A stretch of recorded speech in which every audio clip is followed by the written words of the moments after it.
So you're not saying that sanitation works Actually, someplace they but not are. other They places. actually they are, and they are prevalent. And okay, so let's back it up. So you're saying Sherry Tenpenny is full of bullshit. So She how? What is. else? Like how? How?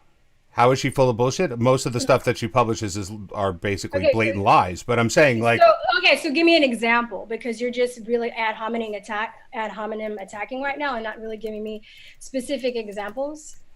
Is the whole graph thing, which is disputable. But what else? What has she said? I'll give You you. saw a I'll graph? actually give you an example. I'm not going to just speak, but keep going because I'll be happy to give you some I just examples. let me Some examples that you're Googling. just pop this in here quick because it came Okay. from here, just to liven this up a little bit here. Someone had mentioned it's not a vaccine, but thalidomide caused a lot of birth defects. And yes, there were people born with flippers, and it was hilarious. Back to the debate. Okay. I just Okay. wanted So to toss that in. I'm trying to get some stuff from the audience here. Mhm. People are saying things and their opinions. I'm looking for some questions. Feel free to submit them. In the meantime, you guys, let's argue this out here. Okay. Okay.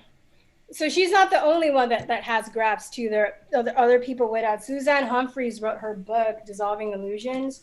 She actually wrote her graph with, her book with the computer scientists, and they actually analyzed data showing like the same thing. I mean, you can't really see the graphs, but basically when the vaccines were introduced, the diseases were already on the decline. And like I said before, there were no diseases there were no vaccines for like cholera, scarlet fever, typhoid, typhoid. I can't think. There's some other ones. Foot and mouth disease. um, so give me a specific example. I mean, because if you're using that one graph that you saw that she posted, there are other references, not just in America, but in England and Wales and other countries that show the same thing.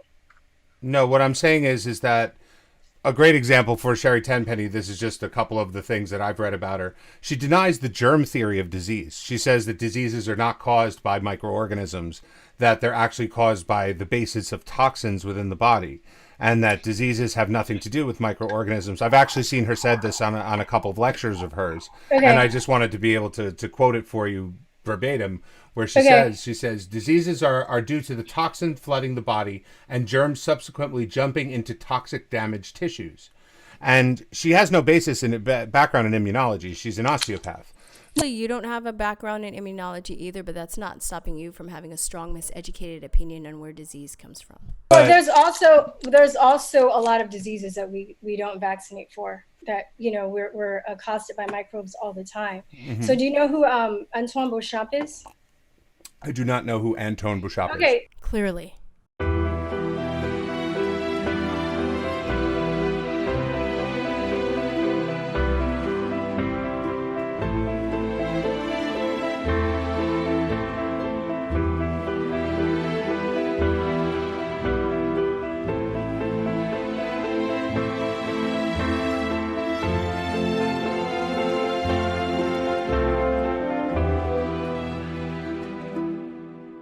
So, what were these differences?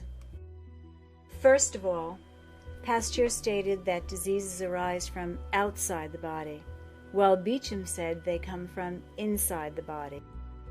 Then Pasteur claimed that microorganisms are the primary cause of disease.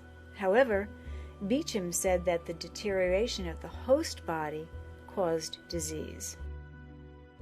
And then Pasteur announced that every disease is associated with a particular microorganism, while Beauchamp countered that every disease is associated with a particular condition within the body.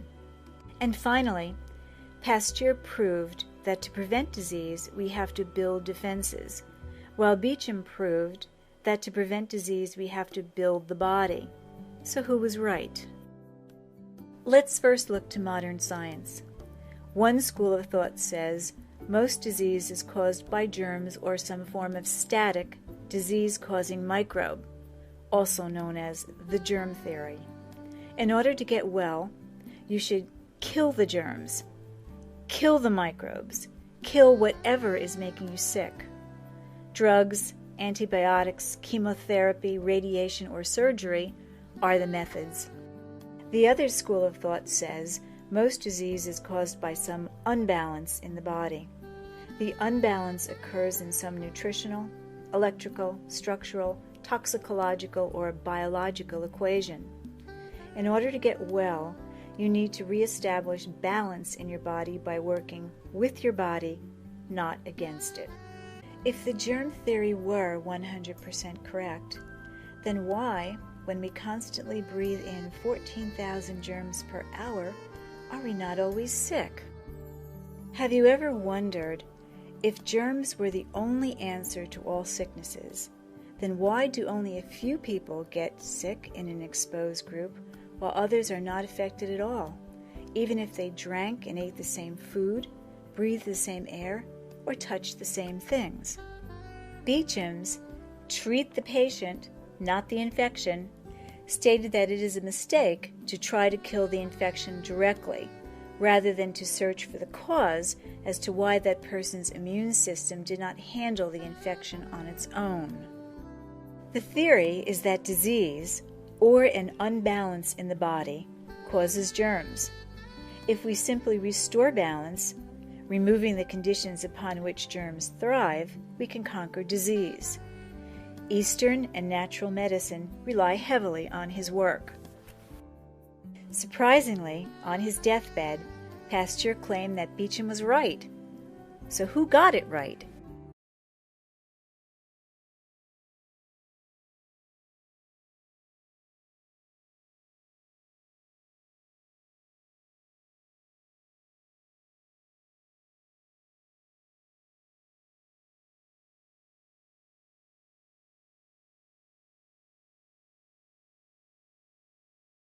So around the time that Pasteur,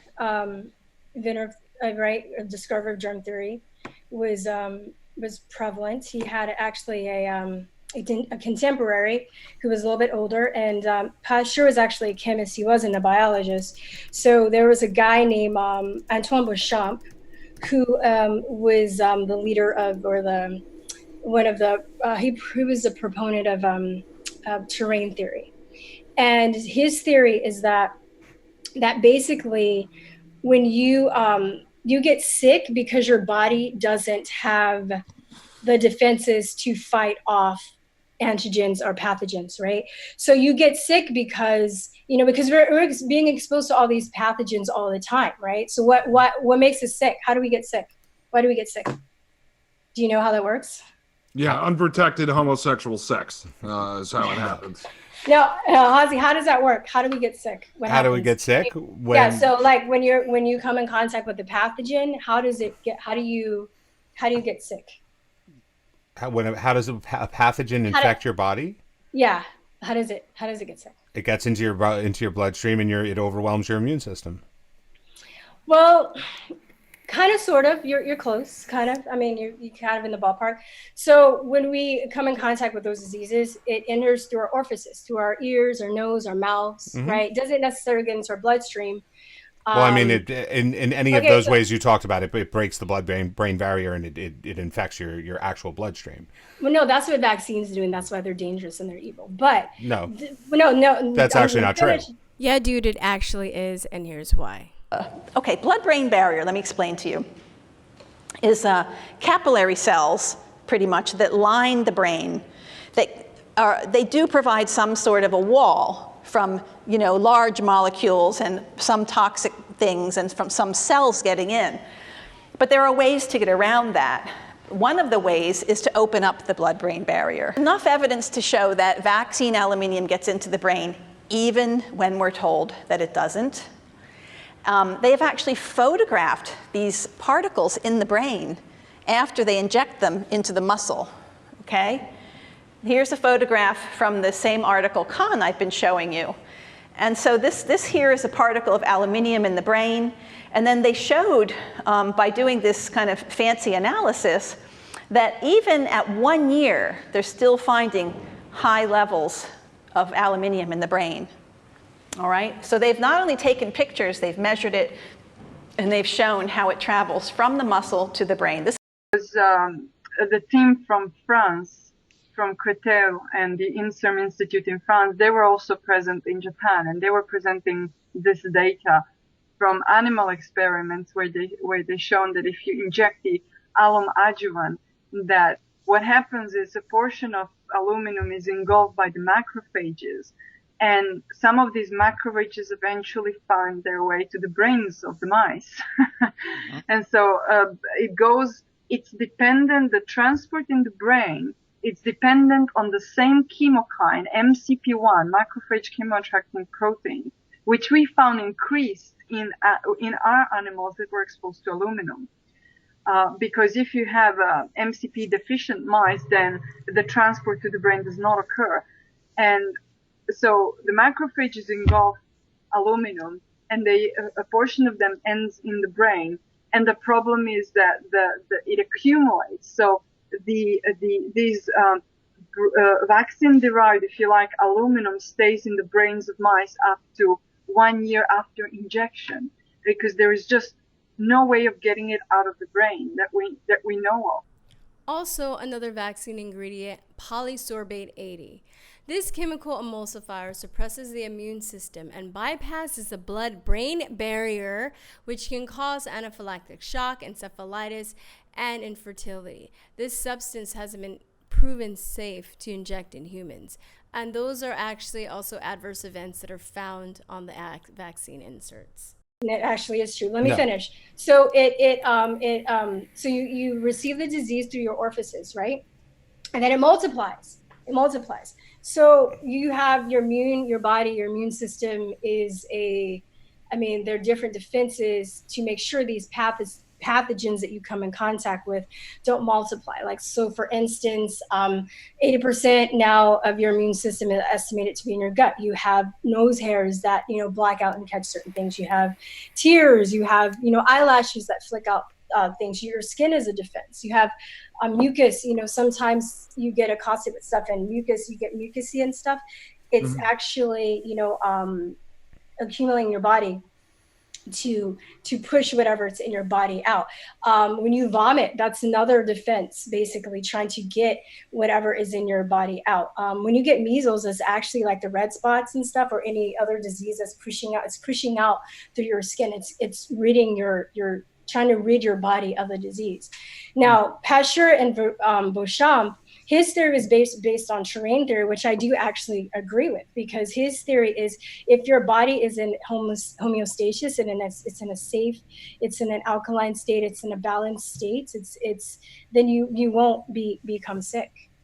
So, that's what she was basing her analysis on. It's kind of like, plants and stuff, right? When they don't have the right nutrients and, they're accosted by bugs, right? Fish, when fish get sick, you don't vaccinate fish, you change the water. Are you saying that only unhealthy plants get eaten by bugs? I'm saying that they get overtaken by bugs. So they have, some plants and insects have symbiotic relationships, but, when they don't have the right nutrients, they turn yellow, they, get like all crunchy and stuff like that.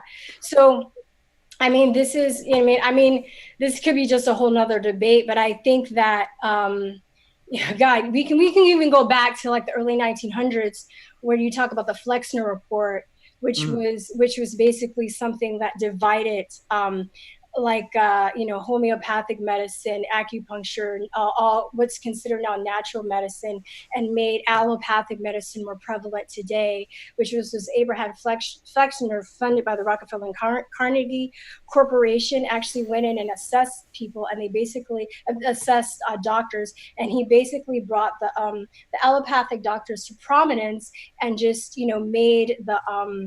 made the doctors that didn't follow the allopathic model less prominent. And then they accepted theories like, Pasteur's germ theory, which basically makes people dependent on pharmaceuticals and vaccines. Now, if we use the Beauchamp's, the terrain theory model, then it would make us more independent. So what you're saying, though, but I just want to get this straight. What you're saying, though, is that up until the time where the polio vaccine and the smallpox vaccine were introduced, everyone was just very unhealthy. And then they introduced those vaccines and all of a sudden they got super healthy. and those diseases just were eradicated from the planet.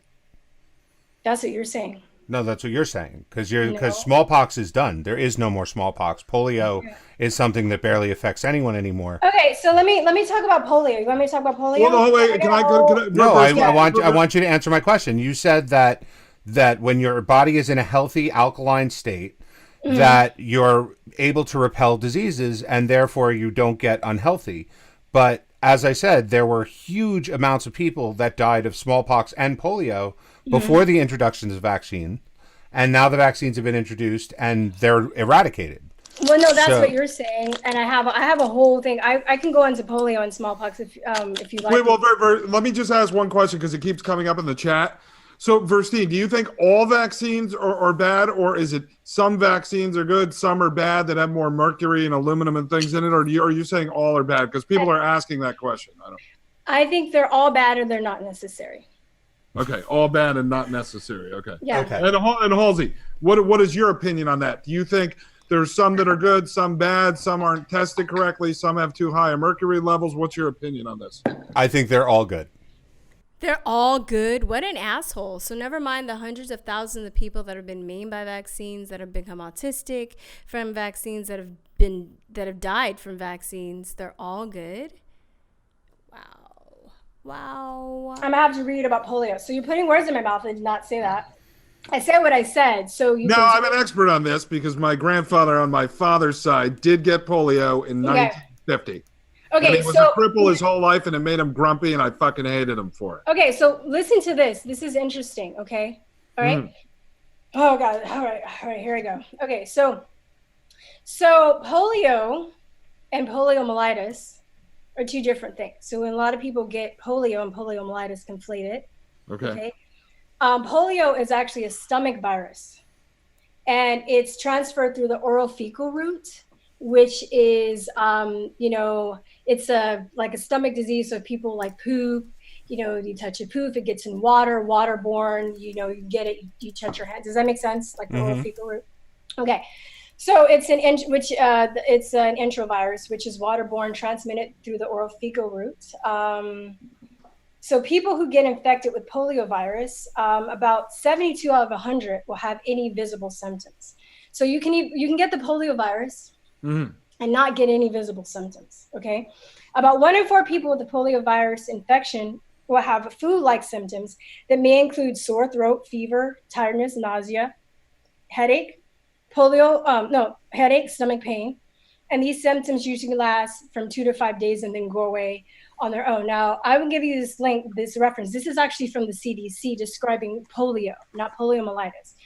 So your grandfather probably had poliomyelitis. Okay, but I'm going to get into that. Now, like other enteroviruses, 95% of polio infections are asymptomatic or very mild. Okay, polio only very rarely leads to paralysis. Researchers in 1988 stated muscle injury due to injections of vaccines with therapeutic agents is common in medical practice. It has been observed that if congruent with poliovirus infection, such injury may increase the risk of neurological complications. Okay, so I'm going to go into what is poliomyelitis, okay, which is what your grandfather had. So, okay, so I would like to note that I'm using polio to mean the virus and poliomyelitis to mean people that are paralyzed by the virus polio. A lot of people get them conflated, so a lot of people use them as one and the same. My grandfather had a wheelchair. Okay, so he was paralyzed with leg braces and iron lungs. Now, the epidemic, the polio epidemic that we hear about reached its peak in like around the 1950s, right? 40s, 50s, okay? This is when your grandfather was paralyzed? Yeah, he got it in 1950. And actually, he ran up and down the stairs thinking he was running off a cold that it turned out years later, when he was reading research, that actually helped kill a lot of the muscle. That he probably wouldn't have had it as bad if he didn't do that. Okay. So let me see. This is long, so just bear with me. But I want to give a thorough explanation as why, because I know I'm making extraordinary claims and an extraordinary claim. So I want to give a thorough explanation as to why I think the way I think. Okay. So let me see. One second. There is. Okay, so people who were paralyzed, Mm-hmm. it was assumed it was caused by a virus. No, I'm not disrespecting your grandfather. Just hear me out, though. I didn't like him that much. It's fine with me. But I'm still not disrespecting anybody that got polio. But this is just please, okay? He was on the Jewish side. Screw him. You know. Okay, so all funding from the government and March of Dimes. You guys know what the March of Dimes is?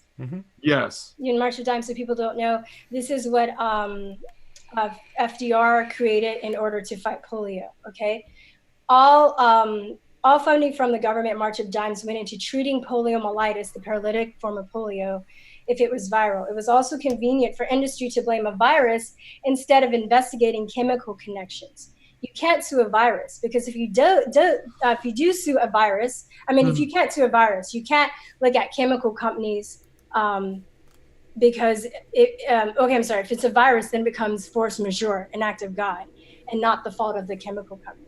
Okay. Puzzling, because if polio was an intestinal stomach disease, the only way it can enter the central nervous system and paralyze people was by crossing the blood-brain barrier. So I have references to a lot of medical literature because at the time when people did become paralyzed by polio, they were like, well, how did it enter the blood-brain barrier? This is very interesting, right? Like, how did it get in and able to attack the central nervous system? Because okay, so polio. So there's a thing called polio provocation. It's a well-documented phenomenon in medical literature. So many doctors and scientists have written about this as a way to explain how a subject can get paralyzed by polio virus.